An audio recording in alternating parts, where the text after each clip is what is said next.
रहा हूँ उनकी, कोई नहीं कुछ कर रहा। मैं बताता हूँ स्कैमर्स पता क्या करते हैं, देखते हैं कि भाई क्रिएटर है, अच्छा खासा ग्रो कर रहा है, स्ट्राइक मारते हैं इसकी और ईमेल करेंगे तुम्हें कि भाई अगर तुमने हमारी बात नहीं सुनी तो हम तुम्हें एक और स्ट्राइक देंगे, 2 स्ट्राइक देंगे, 10-20 स्ट्राइक देंगे, तुम्हारा अकाउंट बंद कर देंगे। अभी इन लोगों के पास पता नहीं कौन सी टेक्निक है जो सच में कॉपीराइट पड़ती है। इंस्टाग्राम पे बैठे हुए एआई वाले सारे देख रहे हैं, भाई ये तो ठीक है कॉपीराइट, इसको डाल दो। अब भाई जब मैं रिपोर्ट कर रहा हूँ तो हेल्प सेंटर काम नहीं कर रहा, घंटा फर्क नहीं पड़ता तुम वेरीफाइड हो, घंटा फर्क नहीं पड़ता तुम्हारे 800 के फॉलोअर हो। मैंने उनको वीडियो भेजा अपने भाई की मेरे से पैसे मांग रहा है अगला, और इंस्टाग्राम कुछ नहीं करता भाई। मेरी रीच डाउन चल रही है, मेहनत कर करके हम लोग रीच बनाते हैं और आप आके चुटकियों में खत्म कर दे रहे हैं रीच। यार एक वीडियो बनाने में कितनी मेहनत लगती है, इतनी सारी वीडियोस हमने ओवर द टाइम बनाई है। कोई भी हरामजादा जिसको आज एआई आ गया ना, वो आने वाले 10 साल के अंदर इतना पैसा कमाएगा जो आप सोच ही नहीं सकते। आज हम एक ऐसे व्यक्ति से आपको मिलवाते हैं जो पहले डॉक्टर थे और अपना प्रोफेशन छोड़ के इन्होंने 1500 करोड़ की कंपनी बना ली।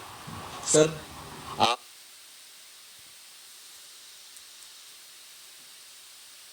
मैं रितेश हूँ, मैं एक डॉक्टर हूँ। मैंने अपनी मेडिकल प्रैक्टिस छोड़ के इंडिया की पहली कोवर्किंग कंपनी चालू की है। हमारे 60 से ज्यादा कैंपसेस हैं और बहुत हजारों लोग हमारे कैंपस में आके अपना काम कर रहे हैं। जीरो से 1500 करोड़ की कंपनी बना ली। जो अभी जीरो पे है उसको आप क्या एडवाइस देना चाहते हो? सबसे ज्यादा इंपॉर्टेंट है जो हमारी भगवत गीता में लिखा हुआ है, और वो है कर्म। अगर आपके दिमाग में आइडिया है, फेल कर जाओ, कोई दिक्कत नहीं है। अगर उसको आपने नहीं किया ना, तो आप सबसे ज्यादा बेवकूफ हो। क्या छोटे इन्वेस्टमेंट पे बहुत बड़ा बिजनेस खोला जा सकता है? 100% आज के दिन इन्वेस्टमेंट की तो जरूरत ही नहीं है। हमने दुनिया की पहली 1 एम्प्लॉय यूनिकॉर्न कंपनी बनाई है। एक इंसान 9,000 करोड़ की कंपनी बना सकता है। बाय द वे किसी के पास बहुत अच्छा आइडिया है तो अब वो स्टेप बाय स्टेप क्या करे? सबसे पहले जाएं क्लॉड चैट जीपीटी को सीखें, अपना एक एग्जीक्यूटिव कोच बनाएं जो आपको फ्री ऑफ कॉस्ट, जो आपको है ना स्टार्टअप का स्टेप बाय स्टेप बताएगा। छोटे गांव से हिंदी, इंग्लिश, कोई भी भाषा में आप गाइडेंस ले सकते हैं। सिर्फ एक चीज आनी चाहिए आपको, एआई को यूज कैसे करना है। एआई वो नहीं है कि आप गूगल की तरह चैट जीपीटी पे गए,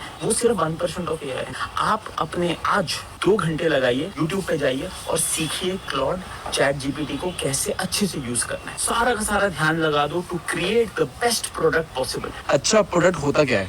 अच्छा प्रोडक्ट वो प्रोडक्ट है जो आपके कस्टमर की नीड उसके जानने से पहले सॉल्व कर दें। अनारदाना करके रेस्टोरेंट चलाते हैं, नॉर्थ इंडियन रेस्टोरेंट। हमने कस्टमर से बात की, उन्होंने कहा यार हम किटी पार्टी तब करेंगे जब आप यहाँ पिज्जा और चाउमीन भी बेचोगे। हमने कहा वो भी बेचेंगे, हमारा रेवेन्यू 40 लाख से 60 लाख हो गया।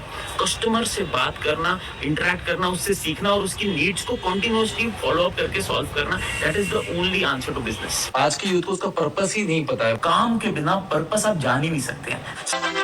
भीष्म पितामह ने श्री कृष्ण से पूछा, जल से पतला क्या है, भूमि से भारी कौन है, अग्नि से तेज क्या है और काजल से काला कौन है।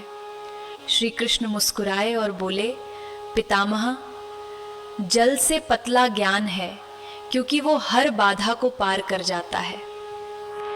भूमि से भारी पाप है जिसका बोझ मनुष्य को जीवन भर दबाए रखता है। क्रोध अग्नि से तेज है क्योंकि वह क्षण भर में वर्षों के संबंध जला सकता है। और कलंक काजल से भी काला है क्योंकि काजल तो जल से धुल जाता है पर कलंक का दाग आसानी से नहीं मिटता।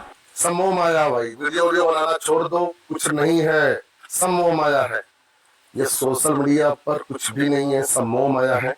इतने सालों से वीडियो बना रहा हूँ और क्या मिला मुझे? देखो कुछ भी हासिल नहीं होता है, सब टाइम पास करते हैं। और देख लो आज भी छत नहीं पड़ी है और कच्ची सी कोठरी में रह रहे हैं ईंटे की। बता समय जब मुंह फेर लेता है तो कुत्ता भी शेर को घेर लेता है।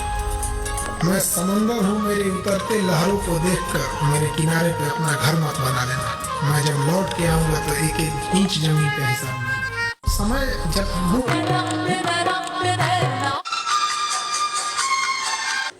तो दोस्तों आप लोग कहते हो ना कि YouTube से कुछ पैसा नहीं मिलता। भाई देखो अब हम लोगों की उम्र देखो भाई, ये देखो 15 से 16 साल है और अभी आप लोगों को मैं अपना चैनल दिखाता हूँ। तो देखो ये वाला मेरा चैनल है ब्रिज वाई नाम करके, देखो ये देखो दिख रहा गया। हाँ, और इस पे कितना डॉलर बना है देखो, 1100। भाई 1100 डॉलर का मतलब समझते कितना रुपये होता है? 1 लाख रुपए। भाई हम दोनों भाई मतलब एक चैनल। सिर्फ 2 मिनट रुक के चलना।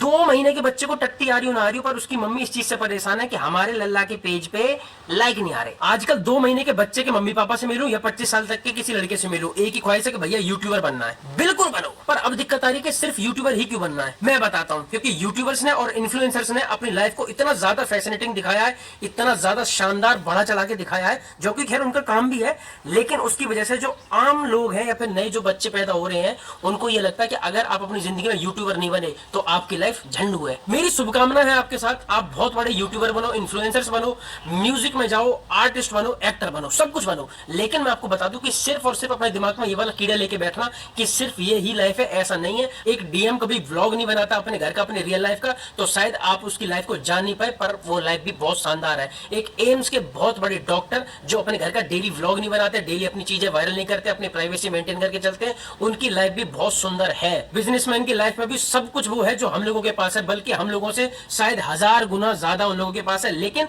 आप लोगों को सबसे ज्यादा ये चीज प्रभावित क्यों करती है? क्योंकि हम लोगों की चीजें जरूरत से ज्यादा, जितना शायद हम पे यहाँ होगा तो हम यहाँ तक दिखाने की कोशिश करते हैं। इस दुनिया को इन्फ्लुएंसर्स नहीं चला रहे। आप नासा में जाओ, इसरो में जाओ, हाई कोर्ट के वकील बनो, बड़े डॉक्टर बनो, आईपीएस बनो, पॉलिटिशियन बनो, टीचर बनो, उन सबकी लाइफ भी बहुत सुंदर है, बस वो दिखाते नहीं है। अब मेरी तरफ से आप कुछ भी बनो, बस ये कीड़ा दिमाग से निकाल देना कि लाइफ सिर्फ यूट्यूबर्स की है, उनकी भी अच्छी है, बस वो दिखाते नहीं है। आप इस बारे में क्या सोचते हो कमेंट में जरूर बताना, ना तो रील से। क्या आप जानते हैं कुम्हार शब्द संस्कृत के कुंभकार से आया है, जिसका अर्थ है मिट्टी के बर्तन बनाने वाला। कुम्हार, जिन्हें प्रजापति भी कहा जाता है, केवल बर्तन बनाने वाली जाति नहीं, बल्कि हमारी सभ्यता और संस्कृति के रचनाकार हैं। सिंधु घाटी सभ्यता से लेकर वैदिक काल तक जब इंसान ने अपनी जिंदगी को आकार देना शुरू किया, तो सबसे पहले मिट्टी ही उसके काम आई, और उस मिट्टी को रूप देने वाले थे हमारे कुम्हार। उनके हाथों से बने बर्तन, खिलौने और मूर्तियाँ सिर्फ चीजें नहीं। ये जो हल्का हल्का सुरूर है, कुछ इश्क सा तो जरूर है। मैंने जग न सोना भुला दिया, मुझे क्या से क्या है बना